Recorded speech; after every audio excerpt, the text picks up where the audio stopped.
অফিসটি দখল করে দোকান ভাড়া দেওয়ার উদ্দেশ্যে অথবা জাতীয় পার্টিকে ভোটের মাঠ থেকে সরিয়ে দেওয়ার হীন উদ্দেশ্যে, গণতন্ত্র নস্যাৎ করার উদ্দেশ্যে এই পার্টি অফিসের দখলের চেষ্টা করছে। আমরা মনে করি গণভোট অবশ্যই একটি সম্মানিত বিষয়, কিন্তু কারো পার্টি অফিস দখল করে সেখানে গণভোটের ব্যানার লাগিয়ে গণভোটের বিষয়টিকে চাপিয়ে দেওয়ার একটা চেষ্টা করা হচ্ছে। আমি আবার একটি বিষয় বলতে চাই, জাতীয় পার্টির বগুড়ার পার্টি অফিসে এখনও তালা ঝুলন্ত আছে।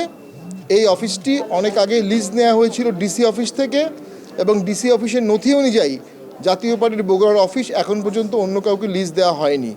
জাতীয় পার্টি এটার এখন পর্যন্ত আইনগত দখলের অধিকারিক, কিন্তু জুলাই যোদ্ধা নামে ব্যানারে কিছু দুষ্কৃতকারী, এটি একটি অনিবন্ধিত সংগঠন।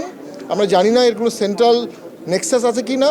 আমরা মনে করি কেউ অফিসটি দখল করে দোকান ভাড়া দেওয়ার উদ্দেশ্যে অথবা জাতীয় পার্টিকে ভোটের মাঠ থেকে সরিয়ে দেওয়ার হীন উদ্দেশ্যে, গণতন্ত্র নস্যাৎ করার উদ্দেশ্যে এই পার্টি অফিসের দখলের চেষ্টা করছে। সেখানে তারা তালা লাগিয়ে দিয়েছে এবং তারা সেখানে একটা ব্যানার ঝুলিয়েছে হ্যাঁ না ভোটের জন্য। আমরা মনে করি গণভোট অবশ্যই একটি সম্মানিত বিষয়, কিন্তু কারো পার্টি অফিস দখল করে সেখানে গণভোটের ব্যানার লাগিয়ে গণভোটের বিষয়টিকে চাপিয়ে দেওয়ার একটা চেষ্টা করা হচ্ছে। যদি জুলাই যোদ্ধা নামে কোনো কেন্দ্রীয় সংগঠন থেকে থাকে, তাদের ইমিডিয়েটলি উচিত বগুড়া এই বিষয়ে তদন্ত করে দুষ্কৃতকারীদের বহিষ্কার করে দেওয়া।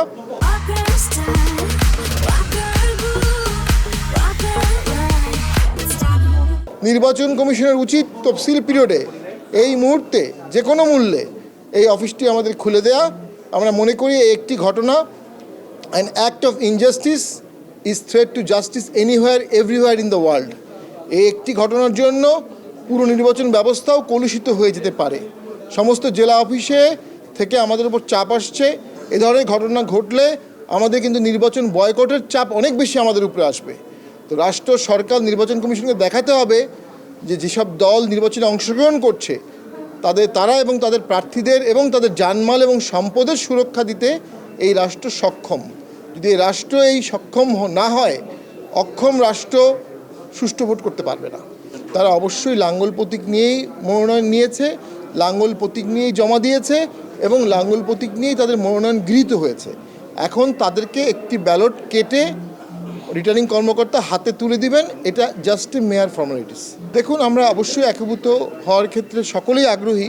এই বিষয়টি আমরা প্রেসিডিয়ামে আলোচনা করব, জেলা সভাপতিদের আলোচনা করব। তৃণমূল এবং প্রেসিডিয়াম যদি আমাদেরকে এক হওয়ার অনুমতি দেয়, যদি তাদের এক হওয়ার উৎসাহ থাকে, আমরা অবশ্যই এক হওয়ার জন্য চেষ্টা করব। এখন পর্যন্ত 19 প্রার্থী, আজকে এখন পর্যন্ত একজন হয়েছে, আরও দুজনের হিয়ারিং আছে। আমরা টোটাল আমাদের এখনও সঠিক ডাটাটা পাইনি, তবে আমার ধারণা 40 থেকে 45 জন বাতিল হয়েছিল। আমরা আবেদন করেছি প্রায় 30 জনের মতো। Thank you very much.